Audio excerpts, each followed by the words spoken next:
जिसमें रेलवे का सभी को बहुत बेसब्री से इंतजार है, जिसमें रेलवे की वैकेंसी का हम सभी को बहुत बेसब्री से इंतजार है। और सरकार भी यही सोच रही है कि जो भी करे वो चुनाव के फायदे के लिए ही करे, क्योंकि दुनिया में सारा काम लॉस और बेनिफिट के आधार पर ही हो रहा है। ये छिपाने की बात नहीं है, बिल्कुल सत्य है। आप सब भी जानते हैं और हम भी इस बात को जानते हैं। तो मुख्य रूप से क्या है कि मान लिया जाए जो हमारी अभी जो रिसेंट में वैकेंसी है, अभी तुरंत आपको बिहार में बहुत सारी वैकेंसी आ चुकी है और आने वाली भी है। हालांकि चुनाव के कारण ही है, लेकिन किसी भी कारण से वैकेंसी आए, हमारा पहला कर्तव्य होना चाहिए कि हम उस वैकेंसी की अपॉर्चुनिटी में निश्चित रूप से सफलता प्राप्त कर सकें और जो मौके हमारे सामने आए उस मौके को हम ना चूकें। तो मेरा जो मुख्य मकसद है, अभी आपका बांध में कुछ सीटें आई है, लगभग 400 इलेक्ट्रीशियन के लिए है, 700 के आसपास हीटर के लिए है। और बांध एक अपने आप में बहुत ही बेहतरीन जॉब होती है। NPCIL या फिर जितने भी एटॉमिक रिसर्च सेंटर हैं, जितने भी आपको परमाणु संयंत्र हैं, सभी की कॉमन वैकेंसी ये है। उसी का नतीजा था जो 2022 में आपको NPCIL आया था, उसकी लास्ट एग्जाम स्किल टेस्ट के बाद उसको कैंसिल कर दिया गया। इससे स्पष्ट है कि टोटल की टोटल सीटें जितनी भी बात को लेनी है वो सारी की सारी सीटें इसी के आधार पर लेगा। साथ ही साथ और सारे छोटे छोटे PhD में, जैसे इसरो में है, कुछ सीटें एम्स पटना में भी आई हैं। तो छोटी छोटी वैकेंसियां, मेरा ये मानना है अगर आप लंबी वैकेंसी के इंतजार में हैं तो उसका तो इंतजार करना ही चाहिए, लेकिन उसके पहले जो छोटी छोटी वैकेंसी आती हैं, हमारा एकमात्र उद्देश्य होना चाहिए, अगर हमने ITI इलेक्ट्रीशियन से किया है, ITI हीटर से किया है, या जो भी हमने टेक्निकल कोर्स किया है, उससे संबंधित जहां की पोस्ट निकलती हैं उन सारे पोस्टों पे हमें फॉर्म अप्लाई करना चाहिए, क्योंकि आपको सीट एक लेनी है। ये बात अलग है कि 40,000 वैकेंसी रहेगी, 5 करोड़ लोग रहेंगे, वहां का फाइट। अब 300 पोस्ट रहेगा, 1 लाख लोग रहेंगे, वहां का फाइट। क्योंकि बहुत सारे बच्चे सीटें कम है ऐसा सोचकर भी फॉर्म नहीं भरते हैं। आप सब में भी ऐसे बहुत सारे छात्र होंगे जो ये काम करते होंगे। आपको लगता होगा 10 सीट है, 20 सीट है, 40 सीट है, छोड़िए, होता है कि नहीं? तो इस कारण से हमें क्या करना है, अगर आप गवर्नमेंट जॉब पाना चाहते हैं तो छोटी से छोटी हर वैकेंसी में फोकस करिए। और दूसरी महत्वपूर्ण बात मैं बता देता हूँ, मार्केट में भ्रांतियां फैली हुई हैं, जिसका नतीजा बहुत सारे बच्चों को भोगना पड़ा, जो 2018 की वैकेंसी में 2 नंबर से 1 नंबर से 0.5 से पिछड़ गए थे और ट्रेड में असफल होने के कारण वो LP नहीं बन पाए। उनके चेहरे पर जो आज दुख मैं देखता हूँ, उससे ये महसूस होता है कि ठगे जाने से अच्छा है आज आपको निर्णय ले लेना होगा। मतलब कुछ लोग कहते हैं कि 10 चैप्टर पढ़ो, असिस्टेंट लोको पायलट बन जाओगे, इतना ही पढ़ो, उसी में सिलेक्शन हो जाएगा। साथियों, शेरो शायरी, चुटकुले या कहानियां सुनने से LP लोग बन जाते तो आज 80% सिर्फ और सिर्फ LP में कौन बच्चे चयनित होते मालूम है आपको? बीटेक और डिप्लोमा वाले बच्चे होते।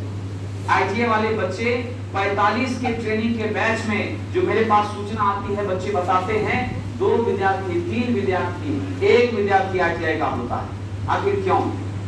जब न्यूनतम योग्यता ITI आपके LP में है तो क्यों ITI वाले बच्चे सेलेक्ट नहीं होते? उसका 2-3 मुख्य कारण है। क्योंकि हम 90% बच्चे, बुरा मत मानिएगा, मैं स्पष्ट बोलता हूं, वो डिग्रियां खरीदते हैं और डिग्रियां खरीदने के कारण वो जैसे तैसे उसमें मार्क्स ऐड करवा लेते हैं, लेकिन ज्ञान उनके पास बहुत कम रहता है। उसके बाद रही बात ट्रेड के पढ़ने के लिए, उसके प्रति उनका वो समर्पण का भाव नहीं रहता है, जिस वजह से उनको हमेशा से ट्रेड भारी लगने लगता है। फिर वो ट्रेड में क्या सोचते हैं, शेरो शायरी और चुटकुले में हमारी चीजें चल जाएं। इसके वजह से उसका रिजल्ट चुटकुला बन जाता है, कहानियां बन जाता है। तो ऐसा होने से काम नहीं चलेगा, गंभीर होना पड़ेगा। और पिछली बार इलेक्ट्रीशियन वालों सेल बैटरी से 75 में 15 क्वेश्चन पूछा गया था। क्या कोई लिख के गारंटी देगा क्या इस बार भी 15 क्वेश्चन ही पूछा जाएगा? ये सवाल ही पैदा नहीं होता है। रेलवे जिस हिसाब से ग्रुप डी में फिजिक्स के प्रश्नों के साथ छेड़छाड़ किया है, जिस हिसाब से पैटर्न बदलने का प्रयास किया है, आपको क्या लगता है? ये पूरी संभावना बनती है आने वाले समय में आपके फाइनल मेरिट लिस्ट में 70-30 की जगह कंप्लीट रूप से ट्रेड को भी ऐड कर दिया जाएगा। अगर ट्रेड को ऐड किया जाएगा तो यहाँ पर अच्छा स्कोर करना बहुत मायने रखेगा। और अल्टीमेटली आप अगर प्रश्नों की एनालिसिस करते हैं, कम से कम 25 से 27 चैप्टर आपको इलेक्ट्रीशियन वालों को LP में पूछा ही जाता है। हम अगर 12 और 18 चैप्टर पढ़ते हैं तो शायद मेरी वही हालत होगी जो पिछले बार हुई थी। आपको अरविंद जी और बहुत सारे ऐसे बच्चे मिलेंगे 0.5 से 1 नंबर से 1.5 से छूट गए। अब देखिए कितना लंबा इंतजार करना पड़ रहा है। 18 से लेकर के अभी तक वैकेंसी कब आएगी गारंटी के साथ हम भी नहीं बता सकते। ये बताने का काम जिनका है वो बातों को क्या कर रहे हैं, टाल रहे हैं। स्पष्ट कोई अध्यादेश जारी नहीं हो रहा है, मेमोरेंडम आ रहा है, लिखित सूचना आ जाए, बता दें कि भाई हम अब अप्रैल अगस्त में वैकेंसी देने वाले हैं एएलपी की, उस समय नोटिस आएगा, विद्यार्थी जी जान लगा देंगे। पहली समस्या तो ये थी हमारा अवेयर नहीं होना। दूसरी समस्या क्या आती है, हम ये सोचते हैं कि जब फॉर्म निकल जाएगा उसके बाद हम पढ़ना शुरू करेंगे। और वो जो बीटेक वाले बच्चे होते हैं टेक्निकली स्वाभाविक रूप से आपसे बहुत साउंड होते हैं, निश्चित रूप से वो डिग्री खरीद तो नहीं पाते, किसी न किसी हालत में उनको पढ़ना तो पड़ ही जाता है। और बैकग्राउंड थोड़ा ठीक होने के कारण ये सारे प्रश्न उनको बहुत सरल लगते हैं और बहुत अच्छा वो परफॉर्म कर जाते हैं। देखिए अगर मेरा कट ऑफ 35 नंबर है suppose to be that trade के लिए, तो 30 नंबर हर बच्चा ले आता है घींच तिर करके। लेकिन डिफरेंस कहाँ आता है, 30 से 35 37 पहुंचने में। ये 5 से 7 नंबर का गैप भरने के लिए आपको सामान्य बच्चों से 2 गुना 3 गुना ज्यादा मेहनत करना होगा, क्योंकि आपको हजारों की संख्या में आना है, करोड़ों से निकल कर। तो इसलिए मैं यही कहूंगा कि आप सभी लोग, अभी हो सकता है थोड़ी देर के लिए लगेगा कि 20 रुपया कमाने के लिए टीचर बोलने आया है या कुछ पैसा कमाने के लिए आया है, ठीक है ये बात भी सच है।